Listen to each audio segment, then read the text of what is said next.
بسم الله الرحمن الرحيم ولا تؤمنوا إلا لمن تبع دينكم قل إن الهدى هدى الله أن يؤتى أحد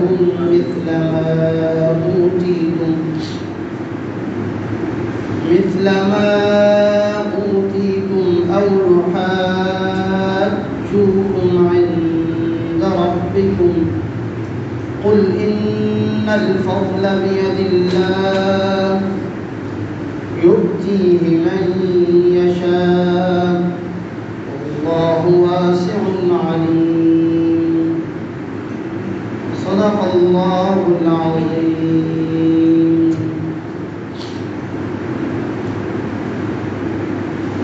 اس سے ماقبل والی درس کے اندر اللہ جل جلالہ و عم نوالہ نے یہود و نصارہ کی ایک مکاری کا ذکر فرمایا. اب یہاں سے اللہ جل جلالہ و عم نوالہ فرماتے ہیں کہ یہود و نصارہ مسلمانوں سے دو وجوہات پر جلتے ہیں. ان کی یہ مکاریاں، ان کی یہ فریب صرف اس لیے ہے کہ اس کی دو ہی وجہ ہے. پہلے فرمایا وَلَا تُؤْمِنُوا إِلَّا لِمَنْ تَبِعَ دِينَكُمْ، جیسے کہ اس سے پہلے والی آیات میں گزر چکا. اہل کتاب میں سے کچھ لوگ یہ کہنے لگے کہ دن کے شروع حصے میں ایمان لے آؤ، دن کے آخری حصے میں مکر جاؤ.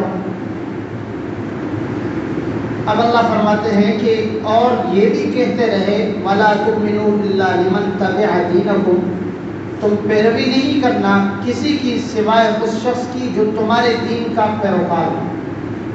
اس کے سامنے یہ باتیں کر لینا، اسی کی بات کو مان لینا، دیکھنا مسلمانوں کی طرف نہیں جانا. تو اللہ فرماتے ہیں قُلْ إِنَّ الْهُدَى هُدَى اللَّهِ، اے پیغمبر صلی اللہ علیہ وسلم آپ کہہ دیجئے ہدایت وہ ہے جو اللہ ہدایت. اب اللہ نے مسلمانوں کو ہدایت دے دیا ہے، اب تمہیں مسلمانوں سے جلن کس بات کی ہے؟ اس بات کی ہے اَن یؤتی احد مثل ما اوتیتم. پہلی بات یہ ہے کہ تمہارے جیسا جو چیزیں تمہیں مل گئیں اب وہ اللہ جل جلالہ کسی اور کو عطا فرما رہے ہیں. اس بات پہ آپ کو جلن ہو رہی ہے کہ جی یہود و نصارہ اسی بات پر چلتے رہتے تھے کہ مسلمانوں کو اللہ جل جلالہ و عم نوالہ یہ مقدس کلام عطا فرما رہے ہیں، اور یہ نبوت والا یہ ہمارے اوپر جو کتابیں نازل ہوتی تھی ہمارے آباء و اجداد پر، تو لہذا ہماری نسل سے یہ نبوت نکل رہا ہے اور اسی طرح قریش کی طرف جا رہا ہے. اسی حد درمی ضد اناد کی وجہ سے کوئی ایمان نہیں لایا. تو اللہ فرماتے ہیں یؤتی احد مثل ما اوتیتم، یہ کہ دیا گیا ہے کسی ایک کو اس جیسا جو تمہیں دیا گیا تھا. یعنی پہلے تمہیں کتاب ملی، تورات ملی، تمہیں زبور ملا، انجیل ملی، اور تم نے نافرمانی کی، حد سے آگے بڑھے. اب اللہ جل جلالہ و عم نوالہ کی مرضی، اللہ جل جلالہ قریش میں سے کسی کو چن رہے ہیں جناب رسول اللہ صلی اللہ علیہ وسلم. اب آپ علیہ السلام کو اللہ جل جلالہ و عم نوالہ نبوت سے سرفراز فرما رہے ہیں، تو تمہیں اس بات سے جلن ہے. اور دوسری بات یہ ہے او یحاجوکم عند ربکم، یا یہ کہ یہ قیامت کے دن تمہارے رب کے نزدیک تمہارے اوپر دلیل بنے کہ تم تو انکار کر رہے ہو، تم ضد اناد کی وجہ سے نہیں مان رہے ہو. اور یہ مسلمان جو جناب رسول اللہ صلی اللہ علیہ وسلم کی پیروی کر رہے ہیں، آپ علیہ السلام پر جو انہوں نے ایمان لایا، اب قیامت کے دن یہ تم پر گواہ بنے گے اللہ کے حضور. اسی بات پہ تمہیں جلن ہو رہی ہے. پھر اللہ فرماتے ہیں قل ان الفضل بید اللہ، بے شک اللہ جل جلالہ و عم نوالہ کے ہاتھ میں ہے فضل، یؤتیہ من یشاء، جس کو چاہے اللہ عطا فرمائے.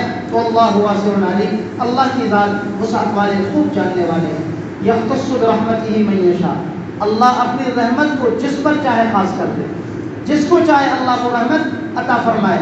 واللہ ذو الفضل العظیم، اور اللہ جل جلالہ و عم نوالہ کی ذات خوب زیادہ فضل فرمانے والے بہت بڑے ذات ہیں. آگے صرف ایک درس پہلے کتاب کے حوالے سے، اس کے بعد اور موضوع شروع ہوگا انشاءاللہ. زندگی کی کل بیان ہوں گے. اللہ عمل کی توفیق.